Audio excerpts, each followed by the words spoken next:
Dear Lady Love TV. Billionaire's Lost of Memory. Tunghayan na po natin ang ikalawang bahagi. Siya ba magiging daddy ko, mommy? Tanong ni Jade. Magkakasalo sila sa hapunan at halos makalimutan na ni Dina na asikasuhin ang bata sa pagkain dahil kay Jack. Matagal na sila magkaibigan. Sa iilang kaibigan ni Jack ang itinuturing niyang best friend. Iyon nga lang, 6 na taon itong nagstay sa ibang bansa. Ni minsan hindi ito umuwi. Sa email at telepono lang sila nakakapagkamustahan. Malihim ka namang masyado, Dina. Nagkaanak ka na pala. Maya-maya ko na ikukwento sa'yo si Jade. Sayang at wala rito si Mama. I'm sure matutuwa yun na makita ka. Grabe, Jack. Anong ginagawa mo sa sarili mo? Ang laki ng pinagbago mo. Lalo ba akong gumwapo? Pabirong tanong nito. Tumaas ang isang kilay niya. Bakit? Dati ka na bang gwapo? Nagbibirong pagtataray niya. Oo naman, nahangising sabi ni Jack. Aware ang lahat ng tao na gwapo ako. Ewan ko nga lang kung bakit hindi mo matanggap na magandang lalaki ako. Napabungis siya. Well, hindi naman dahil sa curious ako sa kung ano ang pasalubong mo sa akin dahil matagal kang nawala. But I have to admit, you look good. Good lang? Hindi better or best kaya? Inambahan niya ito ng tenedor. Abuso ka naman, Jack. Nakikita ka ng bata, Dina. Paalala nito. Nagbibiruan lang kami. Bali niya kay Jade na nakatingin lang sa kanila. Ibinaba na rin niya ang tenedor. Sa totoo lang, mas gumagwapo nga si Jack. Dati na itong attractive at malakas ang appeal sa kababaihan, pero ibang dating nito ngayon. Palibhasa nahiyang sa klima sa ibang bansa, kaya lumutang pa ang pagiging mestizo. Makinis na, mamula-mula pa ang kutis. Likas ding manipis sa mga labing hindi makapal pero hindi rin manipis. At ang ilong, hindi mahihiyang makipagsabayan sa tangos ng ilong ng mga taga-western. Pero ang pinaka-asset ni Jack ay ang mga mata. Maitim na parang lalo pang umitim dahil sa makapal na mga kilay. Ibang klase rin ito kung tumitig. Para bang hindi pwedeng magsinungaling ang kausap nito. Kung hindi lang likas na palangiti si Jack, malamang na pangilagan ito ng marami. His stance was commanding and authoritative. Pero baliwala iyon para kay Dina. She had known him for long. Mas kilala niya ang tunay na Jack kaysa ang nakikita sa panlabas nitong anyo. Hindi na pwedeng mag-ice cream, Mommy? Tanong ni Jade. Sure. Tumayo si Dina para kunin na yun sa freezer.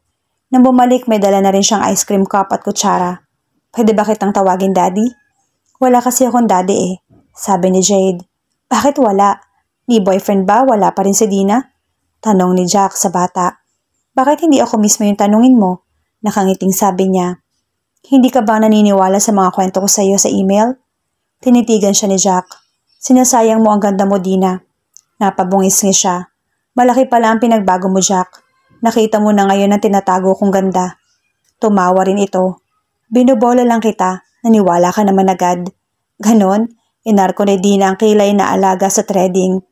Honestly speaking, at hindi lang dahil sa matagal na tayo magkaibigan, maganda ka naman talaga. Ewan ko lang sa mga lalaki kung bakit hindi ka nila nakikita. Alin sa dalawa? Bulag sila o nasa malayo ang tingin? O baka duling? Nakangising sabi niya. Ay nako, kumain na lang tayo ng ice cream. Bibilog na ng husto ang ulo ko kapag nakinig pa ako sa'yo. Magaling ka ng mambola ngayon, Jack, ha? Anak, si Jade ng isang manicurista namin dati. Nabuntis si Mila ng boyfriend at tinakbuhan. Dito na rin lumaki si Jade. Halos kapapanganak pa nga lang ni Mila. Bumalik na siya sa trabaho dahil wala namang ibang bubuhay sa anak niya, kundi siya rin. Naiintindihan namin ang sitwasyon niya. Kaya kahit isama si Jade ni Mila, okay lang sa amin. Kapag walang ganang customer sa salon, lahat ng staff parang yaya ni Jade. Pero madalas na akong tumitingin kay Jade dahil kahalang naman ang pwesto ko sa salon. Nasa terrace sila ng bahay at nagkakape. Napatulog na ni Manang luming si Jade at nagpapahinga na rin ang matanda. Doon sila pumesto dahil mahangin doon. Matatanaw sa ibaba na marami pang nagdadaan sa maliwanag na kalye. Hindi mo siya nabanggit sa akin sa mga emails mo, sabi ni Jack. Hindi ko na nabanggit kahit kailan. Kunwari imaang nasabi ni Dina. Ang daldal ko kasi. Ang dami kong topic na ini-email sa'yo. Nakakalimutan ko siguro ang tungkol kay Jade. Ang totoo, hindi talaga niya binubuksan ng topic tungkol kay Jade. Sa mga pagkakataong meron silang komunikasyon ni Jack. Wala siyang malalim na dahilan.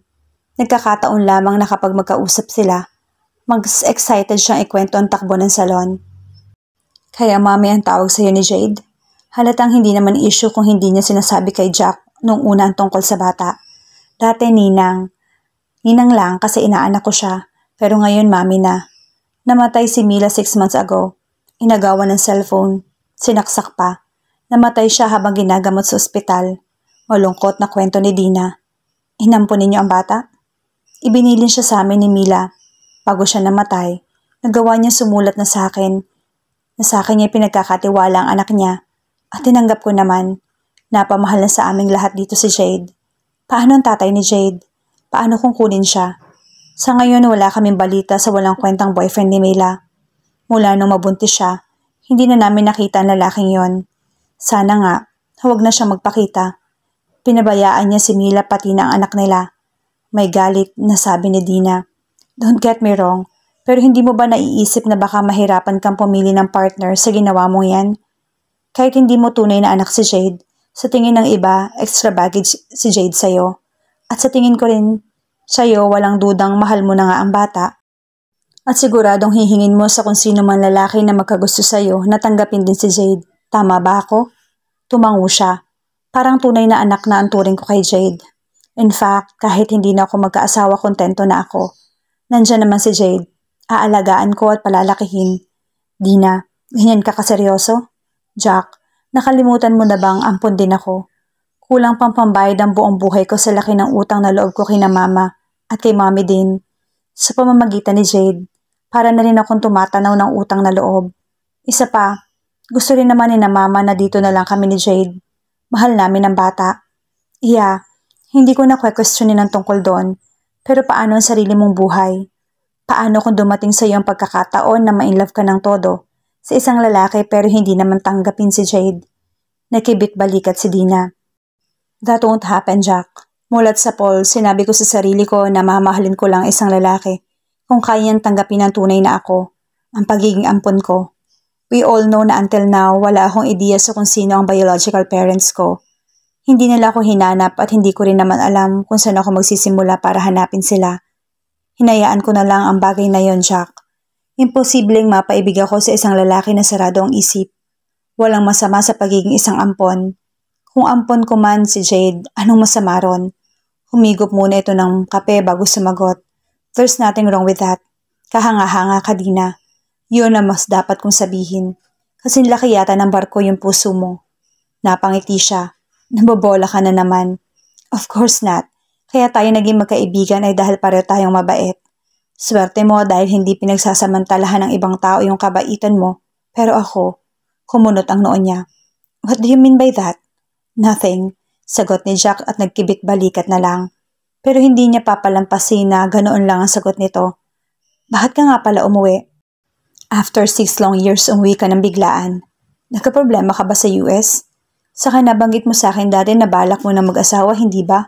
Where's Isa? Umuwi rin ba siya? Umiling si Jack. She's the reason why I came home. Tinanggihan na niya ang alukong kasal. Again? Gulat na bulalas niya. Sa paningin ni Dina, wala nang hahanapin pa ang mga babaeng makakarelasyon ni Jack. Gwapo, mabait, responsable, walang bisyo. At sa hirap ng buhay sa panahong ito, ang trabahong kagaya ng kay Jack ay isa rin sa mga asset nito. He was earning more than enough at bukod pa roon ng sasakyan, malaking ipon sa bangko, at bahay at lupang naipundar na nito. Iisa lang ang palagay niya sa mga babaeng tumatangging magpakasal kay Jack. Tanga ang mga iyon. Kilala niya ang kanyang kaibigan, mapagmahal ito, maalaga sa girlfriend at loyal pa. Kaya hindi niya maintindihan kung ano ang hahanapin ng mga babaeng napapaugnay kay Jack. Hindi na bago sa kanya na malamang tinanggihan si Jack ng isang babae. Ang ilang beses na niyang narinig iyon at palagi lang siyang napapailing. Pero naiisip din niya, siguro darating din kay Jack ang tamang babae. Yun nga lang, hindi niya maiwasang malungkot kapag nakikita kung paano ito masaktan. What is the reason this time? Basag ni Dina sa pananahimik ni Jack. Hindi masyadong bago. Hindi pa raw siya handang mag-asawa. Marami pa raw siyang gustong gawin sa buhay. Napapailing ito.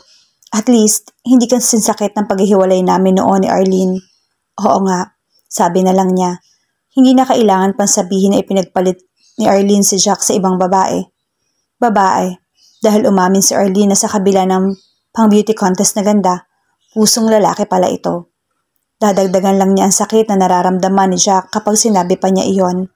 Nag-resign na ako sa trabaho. Jobless ako ngayon. Magaan, nasabi ni Jack. Halatang gusto na nitong ibahin ang usapan. Ikaw ang jobless na hindi magugutom. Ikaw pa? Mas marami ka pang ipon kaysa sa akin. Nakangiting sabi ni Dina. Gastadora ka kasi. Kantsaw nito. By the way, bala ko magpahinga muna ng ilang buwan. Sa ngayon, malabo akong bumalik sa States. Wow, bakasyon grande ka pala. Bala kong mag-out of town? Sama naman ako. Sige ba, planuhin natin. Gusto mo ba sa Boracay? Nag-isip muna siya kunwari. Nakapunta na ako dun eh. Pero kung ililibre mo ako, okay lang. Isama rin natin si Jade, pwede? Dina, ang galing mong humirit. Sagad na sagad. Tumawa lang siya. Aba, baka sakaling makalusot. Since free ako ngayon, kailan tayo magbabakasyon? Langhiya, instant family ang labas natin. Pag ganyan, pero okay lang. Wala naman akong pamilya. Tapos na sila ng college nang maulila si Jack. Kasali sa casualties ng mga magulang nito sa plane crash ng Cebu Pacific noong 1998. Ang tatlong kapatid naman ni Jack ay nakakalat sa iba't ibang panig ng mundo bilang OFWs.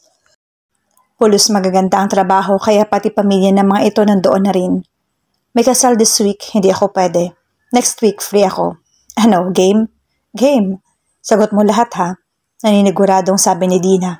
Oo na, natatawang sagot ni Jack. Ikaw na ang bahalang magpabook. Sure. Tama-tama. May kaibigan ako may travel agency. Hihingi tuloy tayo ng discount. Dapat lang, yung matitipid ko sa discount, alam ko mapupunta naman sa foods natin. Kilala yata kita. Slim ka lang tingnan pero para sa akin, ang lakas mo kumain. Masiba. She rolled her eyes. What a word. Magana lang kumain. Saka sabi mo nga, slim ako so hindi halata. Jack excitedly natuloy ako. Parang gusto ko nang mag-empake. Ilang araw ba tayo ron? 1 linggo kung gusto mo. Hamon nito sa nakangiti. Tumayo na rin. Baka wala na akong masakyan. Alam mo namang sa Bulacan pa ako uuwi. Dito ka na lang matulog kung gusto mo. Mabilis na alok ni Dina. Huwag na. Wala si na Mama Mavi. Baka masabi pa silang, alam mo na. Pag nga pala tumawag, ikumusta mo ako sa kanila ha? Sure. At sasabihin ko rin na magbobora tayo. Teka, may international license ka, hindi ba? Gamitin mo na yung kotse ko. Baka may lakad ka bukas. Wala, dito lang ako sa salon. Sige, akin ang susi. Sama ka pa ng hali ko na isa sa uli ha. Okay lang. Tumayo na rin si Dina. Pagkatapos iabot ang susi, hinatid na rin niya si Jack sa ibaba. Sana sinabi mong uuwi ka. Napalinis ko naman lang sana yung bahay mo. 2 months ago pa ako nakapasyal doon. Hindi naman ako naglilinis masyado. Tinitingnan ko lang kung nagkakaroon ng diferensya. Meron siyang duplicate key ng bahay ni Jack. Dahil nga sa wala naman itong pamilya na mag-aasikaso. Ng bahay nito, pinupuntahan niya iyon paminsan-minsan. Iyon nga lang, aminado siyang hindi niya nami-maintain ang bahay. Okay lang yun, kung sinasabi ko sa'yo, di hindi ka masosurprise sa pag-uwi ko. Kahapon pa ako dumating, medyo nag-alis na ako ng alikabok doon. Ngumiti si Jack. Baka akala mo wala akong pasalubong sa'yo. Meron. Hayaan mo, bukas ng hapon pagbalik ko rito, dadalhin ko. Saka ibibili ko na rin si Jade. Ano bang hilig niya? Barney sa Dora. Bilhan mo ng CDs, matutuwa yun. Okay, bye Dina. Good night. Ingat ka sa biyahe. Sabi niya at kumaway pa ng paandarin na ni Jack ang sasakyan. Nakalayo na ang kotse. Nakatayo pa rin doon si Dina. Naalala na naman niya ang kabiguan ng kaibigan niya. Pumuntong hininga siya. Ang tatanga talaga ng babaeng yon, naisip niya. Acheng, hindi yata magandang araw natin ngayon, sabi ni Dina. Lampas na ng tanghalian, wala pa sila nagiging customer kahit isa. Ang ibang staff, nalinis na ang salon. Nandoong naplansyahan na ang buhok, kung hindi man ay nagsipag-threading ng kilay. Mamaya lang, magkakaroon na yan. Kahapon naman ang daming customers, hindi ba? Optimistic na sagot ni Acheng. Kumusta si Jack? Ang tagal din niyang hindi umuwi 6 years. Hindi pa nag-aasawa? Umiling si Dina. Ewan ko nga ba sa mga babaeng yon, mga bulag yata. Yung huli tinanggihan si Jack, samantalang inaalok na ng kasal ng tao. Kung hindi niya alam, daig pa niya ang nanalo sa loto kung si Jack ang mapapangasawa niya. Baka hindi lang yun ang katapat ni Jack. Umungol siya. Ano pa bang hahanapin nila sa kaibigan ko? Sobrang bait, responsable, gwapo at may pera. Ikaw ba? Ano bang hinahanap mo sa manliligaw mo? Ganun din naman ang katangian pero ganoon na lang kung i-dispatch siya mo. Hindi ko sila type. Wala ako nararamdaman sa kanila at Cheng. Huwag mo sabihin sa akin na kagaya ko ng mga naging girlfriend ni Jack. Iba naman ako. Hindi ko naging boyfriend ng mga lalaking yon. Kahit na, maraming pwedeng maging dahilan ng mga babae. Saka yun nga sinasabi ko kanina, hindi kasi sila ang katapat ni Jack. Sino kayang katapat ni Jack? Nakataas ang kilay na tanong ni Dina. Baka ikaw. Hoy, ano ka ba? Gulat na bulalas niya na ikinangiti lang nito. Sabay sila nagbabaling sa pumaparadang sasakyan sa tapat ng salon. May customer na tayo sa wakas. Pero nang bumaba ng kotse ang isang lalaki, agad sila nagkatinginan. Kilala ko yan sabi ni Dina. Ang walang kwentang boyfriend ni Mila. Mariing sabi ni Atcheng. Pati ibang staff na pako ang tingin sa pumasok na salon. Lahat sila natatandaan ang lalaki. Brusko pa rin ang dating nito kagaya noon, kaya hindi na rin nakapagtatakang wala man lamang bumati rito. Mukhang baliwala yun sa lalaki. Diretso ang hakbang na lumapit kay Dina. Ako si Gino, boyfriend dati ni Mila. Pakilala nito sa aroganteng tono. Hindi ko umibo si Dina. Matabang na tangulang ay sinagot niya. Nalaman kong sa'yo pala niya iniwan yung anak namin. Kukunin ko na siya sa'yo. Nanlaki ang mga mata niya at biglang kumulo ang kanyang dugo. Ang kapal naman ng mukha mo. Hindi makapagpigil na sabi niya. Ano ka? Basta nalang babawi ng patagong tuta? Sarkastikong umiti si Gino. Huwag kang magalit. Hindi ako nagpunta rito para makipag-away sa'yo. Gusto ko lang kunin yung anak ko. Ako ang ama. Ako ang may karapatan sa kanya. Umismid si Dina. Ang galing mo magsalita. Naisip mo ba yan ang talikuran mo si Mila nung mabuntis mo siya? Hindi ako nagpunta rito para makinig ng ganyang salita. Ano bang pakialam mo sa relasyon namin? Pabalang na sagot ni Gino. Nasaan ang anak ko? Kukunin ko siya.